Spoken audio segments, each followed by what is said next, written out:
आबिद लतीफ़ साहब, सर आप क्या समझते हैं कि जिस तरह अभी सूरत हाल के अंदर इत्तलात बहुत सारी हैं, मुबहम भी हैं, मुतज़ाद भी हैं और खुले लफ्ज़ों भी हैं, सवालिया निशान भी हैं। जो मीटिंग हुई है सब प्राइम मिनिस्टर से अमेरिकन डेलीगेशन की, उस मीटिंग के अंदर जो बातचीत हुई उसका मंजरनामा देखते हुए जो ईरानी वफ्द है उसके तहफ़्फ़ुज़ात का अगर कंपैरिजन किया जाए तो किस लम्हे एक वे आउट निकलने की इत्तला आ सकती है? और दूसरी बात यह है कि बहुत सारे जो चैनल्स हैं या बहुत सारे जो बीच में मीडिएटर्स हैं वो भी ये बात करते हैं कि अगर मुकम्मल तौर के ऊपर ये मुआहिदा इस लम्हे तय नहीं पाता तो इसका ड्राफ्ट एक बुनियादी तैयार हो जाएगा जिसका पाया तकमील तक पहुंचने का दायरा कार जो है वो अगले 1 महीने के अंदर अंदर मुकम्मल हो सकता है। तो इस ज़िमन में इत्तलात क्या है?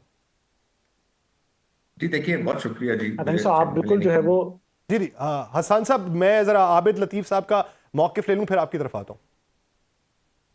जी देखिए, ये बिल्कुल आपने सही कहा जी। देखें, क्योंकि ये एक सिचुएशन ऐसी है। प्लस देखें, सबसे पहली चीज़ तो ये है कि जो जंग थी वो रुक गई है 2 हफ्ते के लिए। प्रोसेस है, सीज फायर हो गया है। अब सीज फायर के साथ अब बातचीत होनी है। देखिए, बातचीत क्योंकि एक डिफिकल्ट सिचुएशन है जी। पहले तो जिस रीजन का ये मामला है वो रीजन बजाता खुद बहुत वॉलेटाइल है। अच्छा, उसकी जो वॉलेटिलिटी है वो जो अरब स्टेट्स हैं या जो गल्फ स्टेट्स हैं उनकी वजह से नहीं है, वो एक ही स्टेट की वजह से, इसराइल की वजह से, जो जिसने सारा क्योस और वहां पे एक जो आप कह लीजिए कि एक तरह से एक बदअमनी फैलाई हुई है। अच्छा, अब अगर आप इस बैकग्राउंड को देखें तो अब जो क्योंकि हालात इतने डिफिकल्ट थे, सिचुएशन बहुत ही कम्प्लेक्स थी। और उसके बाद होता यही है कि पहले इस तरह की सिचुएशन में आप सीज फायर करते हैं। सीज फायर के बाद सेकंड हम्म। स्टेज ये होती है कि आप फॉर्मुलेट करते हैं कोई कंट्रैक्ट, कोई ऐसा एग्रीमेंट जो कि काबिल अमल हो। वो एक पूरे प्रोसेस से होता है। उसके अंदर दोनों जो पार्टीज हैं वो अपने प्रपोजल्स देती हैं, फिर उस पर काउंटर प्रपोजल्स आते हैं, फिर उस पे डिफरेंट जो ट्रैक्स हैं डिप्लोमेसी के वो काम करते हैं, उससे पहले भी काम करते हैं। अब जब ये बातचीत शुरू हुई है जी, तो इससे पहले जो टॉकिंग पॉइंट्स हैं वो शेयर हो चुके हैं। हम्म। हम्म। वो प्रपोजल आपको पता है शेयर हो चुके हम्म। हैं, 15 अमेरिका की तरफ से, 10 ईरान की तरफ से, और 5 जो इधर तो नहीं शेयर हुए थे इसके लिए, लेकिन वो भी जाहिर है बीच में बहुत मैटर करते हैं, पाकिस्तान और चाइना के जो सही। 5 पॉइंट्स थे। सो सही। ये सारी चीजें हो चुकी हैं। उसके बाद इसका इसका टॉकिंग कोई पॉइंट्स। नतीजा निकलेगा कर्नल साहब? अगर मौजूदा सूरत हाल देखें तो इस जंग के बेनिफिशरी या इसके मुतासरीन या इस मुज़ाकरात के बेनिफिशरी और मुतासरीन जो हैं वो सिर्फ इस खत्ते के ममालिक नहीं है, और भी बहुत से हैं। खबर एक ये भी है कि यूरोप जो है उसके पास 3 हफ्तों का सिर्फ फ्यूल जेट जो है उसका बैकअप सिर्फ रह चुका है। अब नए हरमुज के हवाले से जो सवालात उठाए जा रहे हैं उसके ऊपर भी अगर ये फैसला होता है तो सिर्फ और सिर्फ ये हमारा मफाद तो नहीं होगा, अमेरिका का तो नहीं होगा, ईरान का तो नहीं होगा, खत्ते के इन ममालिक का तो नहीं होगा, मजमूई तौर पे जो जो उस रास्ते का बेनिफिशरी है उसको होगा। तो फिर पसे पर्दा वो ताकतें जो इस फैसले की बेनिफिशरी होना है उनके इकदामात इन दिनों में क्या दिखाई दे रहे हैं? जी देखिए, जैसे आपने कहा, इस जो प्रोसेस की बेनिफिशियरी तो पूरी दुनिया है जी। हम्म। और उसमें पर्टिकुलरली जो इस रीजन के मुल्क हैं उनका सबसे पहले तो फायदा, या आप कह लीजिए कि जो बेनिफिट है वो ये है कि यहाँ पे स्टेबिलिटी आएगी, यहाँ पे वॉर नहीं होगी, क्योंकि वॉर इस पूरे रीजन को अनहिंज करने लगी थी।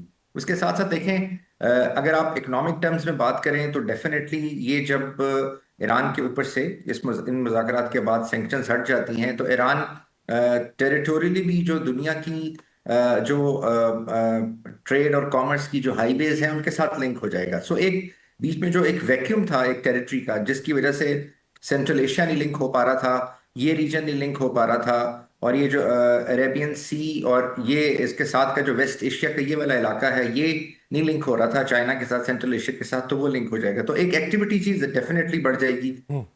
लेकिन क्योंकि ये इकोनॉमिक फैक्टर तो बाद में आया जी, पहली तो फैक्टर यहाँ पे जो स्टेबिलिटी का था। तो पाकिस्तान की जो सारी एफर्ट्स हैं वो डेफिनेटली, पाकिस्तान ने तो कभी ये नहीं सोचा कि उसको क्या बेनिफिट होगा। हम्म। पाकिस्तान ने तो जो प्रिंसिपल्स हैं डिप्लोमेसी के, जो प्रिंसिपल्स हैं अच्छे हमसायगी के, एक मुस्लिम ब्रदर होने के, और एक रिस्पॉन्सिबल और एक रैशनल स्टेट होने के, पाकिस्तान ने तो उसकी बेस पे सारा कुछ ही किया जी। और इसके साथ साथ देखें, क्योंकि ये कम्प्लेक्स है और इसमें बहुत सारी जगहों पे बहुत सारे डिफरेंट इसके अब इसकी डिफरेंट फेसेट्स भी हैं। एक तो देखें, लेबनान कुछ डेवलपमेंट ऐसी हुई हैं कि जो लेबनान और ये जो इसराइल की जो बाकी एग्रेशन है अपने इर्द गिर्द की पेरिफेरी के अंदर, वो पहली दफा इन कंक्रीट टर्म्स डिस्कस होने को जा रही है। पहली दफा वो एक ओवरऑल जो कंप्रिहेंसिव ये जो नेगोशिएशन हो रही है उसका वो हिस्सा बना।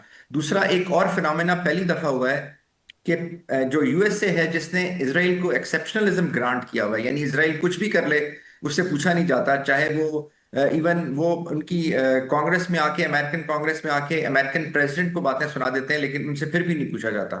लेकिन अब पहली दफा उसको क्वेश्चन किया जा रहा है, उसको रोका गया है, और एक इंडिपेंडेंट जो लाइन ऑफ एक्शन है इन डिप्लोमेसी, इन म्यूचुअल कंट्री के स्टेट्स के साथ जो रिलेशन है और इस खत्ते के पॉइंट ऑफ व्यू से, वो अमेरिका लेता हुआ नजर आ रहा है, जिसकी एक सबूत जीडी वैंस साहब हैं। हालांकि जीडी वैंस साहब जो हैं वो जब इधर आए हैं तो उनका यहाँ आना is double edge for him, because वो किसी भी सूरत में देखें ये जंग तो इससे आगे नहीं जा सकती थी। हम्म। लेकिन अब जब वो वापस जाएंगे, अगर वो इंशाल्लाह नेगोशिएशंस में कुछ हल निकल आता है और वो वापस जाते हैं, तो अगेन जो अमेरिका का राइट है वो उसको बहुत अच्छा नहीं लेगा, क्योंकि वो वहां पे फिर एक जो एक प्रोपेगेंडा शुरू हो जाएगा कि अमेरिका हैज लॉस्ट इट। तो वो जेडी वैंस साहब के पॉलिटिकल कैरियर के लिए भी ठीक ठीक नहीं है। कर्नल साहब, आप क्या समझते हैं, हमें इस वक्त में कोई शेखी तो बिगाड़नी नहीं है, ना ही कोई अपनी सताइश के लिए कलिमात किसी के मुंह से चाहिए, लेकिन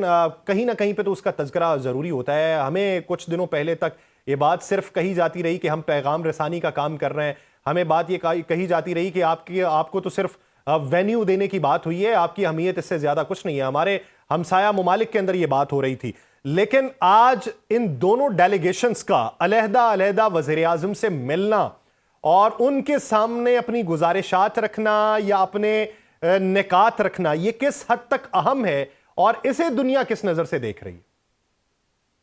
जी देखिए, आपने बिल्कुल ठीक कहा जी। ये भी नहीं, इसके अलावा ये भी कहा जाता रहा कि जी जेडी वैंस साहब जो थे वो उनका जहाज आधे रास्ते से यू टर्न लेके वापस चला गया है। जो ईरानी डेलीगेशन है वो उन्होंने आना था, लेकिन वो अभी तक वहां से टेक ऑफ नहीं कर रहे हैं क्योंकि कोई और ऐसा मसला हो गया। तो इस तरह की बातें जी आती नहीं, और वो तो स्टैंड अप कॉमेडी है, जब आपने देखना हो तो वो चैनल्स लगा लें तो यू विल एंजॉय दैट।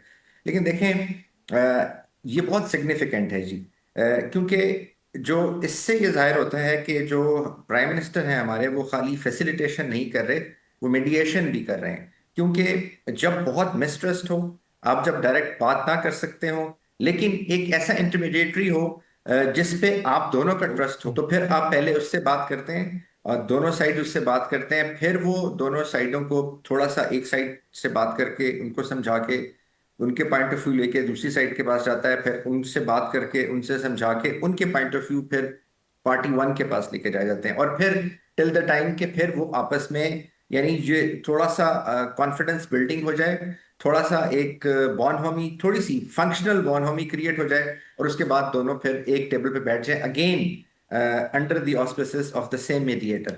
तो आई थिंक ये वाला मामला है जी, क्योंकि उसकी रीजन आपको मुझसे बेहतर पता है कि पिछले 70-80 साल से, बल्कि 2016 से ये मामला चल रहा है, जब वेलफेयर डिक्लेरेशन हुआ और जब वो मैंडेट आया, और उस मैंडेट के बाद से फिर इसराइल बना, और उसके बाद फिर जो वॉर्स हुई, एक लंबी हिस्ट्री है, और जिसमें जो इस पूरे रीजन के अंदर पैलेस्टीनियंस का, लेबनीज का इस्तेहकाक किया गया over a period of time. So इसलिए ये अब, और ये जो इम्पोर्टेंट चीज है जी कि इसके ईरान और जो यूएसए का जो कॉन्फ्लिक्ट है, इसके साथ अब जो इसराइल की पेरिफेरी है वो भी अटैच होगी, और ये पहली दफा ऐसा हुआ है, क्योंकि अब ये हो नहीं सकता। फॉर एग्जाम्पल, इसमें एक पॉइंट अगर आप हम प्रिज्यूम करें, हाइपरबॉलिकली प्रिज्यूम करें, एक पॉइंट होगा कि जी जिसको कहता है ईरान, और जो अपनी जो प्रॉक्सीज हैं, जो हमास है, जो हिजबुल्लाह है, जो हुतीज हैं, उनकी सपोर्ट खत्म कर दे, अलकुद्स को खत्म कर दे, तो फिर ईरान क्या कि जी बिल्कुल मैं कर देता हूं, लेकिन फिर जो एग्रेशन है इन रीजन्स के अगेंस्ट इसराइल की, वो खत्म होनी चाहिए, क्योंकि इसराइल का तो वहां पे कोई राइट नहीं है, इसराइल की तो ना वो टेरिटरी है। सो इसलिए जी ये जो चीजें हैं ये बहुत ही, क्योंकि कम्प्लेक्स हैं, और पहली दफा मैं समझता हूँ कंप्रिहेंसिवली ये यहाँ पे होने को जा रहा है। और ये जो सारा कुछ है, गो के ये मेडिएशन जो है ये बहुत ही, it's a high risk mediation, लेकिन जिस तरीके से अल्हम्दुलिल्लाह इसको पाकिस्तान लेके चल रहा है, जिस तरह से वो ट्रस्ट है, जिस तरह से एक पॉजिटिविटी है, जिस तरह से जो बेसिक पहला जो आप कह लीजिए कि जो सिग्नल्स हैं, बॉडी लैंग्वेजेस हैं, और जो फुटवर्क है सबका, वो ये बता रहा है कि वो बात करना चाहते हैं, क्योंकि ऑप्शन कोई और नहीं है सवाए पीस के। तो जब ऑप्शन कोई और नहीं है तो बात करनी पड़ेगी। और जब बात कराने वाला सिंसियर है, जब बात कराने वाला ऐसा बंदा है कि दोनों को ये ट्रस्ट है कि वो that person, that country is extremely sincere to the hmm, issue, hmm, तो फिर तो जाहिर है दोनों की जो यानी आप कह लीजिए कि कोई ना कोई रास्ता जरूर निकलेगा। ऐसे सूरत हाल में जी, इंटरनेशनल जो ऐसी चीजें होती हैं उसमें आपको जो इम्प्रोवाइज करनी पड़ती हैं कुछ चीजें। जब आप मेडिएशन कर रहे होते हैं तो हो सकता है आप कुछ इम्प्रोवाइजेशन की तरफ जाएं।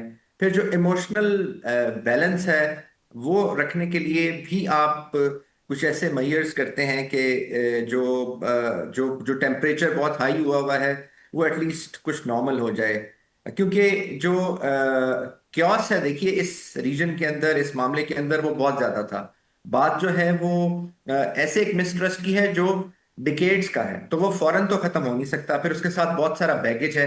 तो हम्म। आई थिंक जो अभी तक सारे जेस्चर्स हैं जी, जो सारे स्टेप्स हैं, वो यही बता रहे हैं कि ये इसका हल बहुत पॉजिटिव होगा, जल्दी होगा। इमिडिएटली तो जाहिर है नहीं हो सकता जी, इसका कोई ना कोई फॉर्मूला हो सकता है, इसका कोई ना कोई पैटर्न हो सकता है। वो पैटर्न एक दिन का हो सकता है, एक हफ्ते का हो सकता है, एक महीने का हो सकता है, वटेवर। लेकिन वो प्रोसेस शुरू हो गया है, जिस उसका प्रोसेस के थ्रू उसका इस आगाज हो चुका है और आगे बढ़ने के लिए एक अच्छे की उम्मीद ही लगानी चाहिए।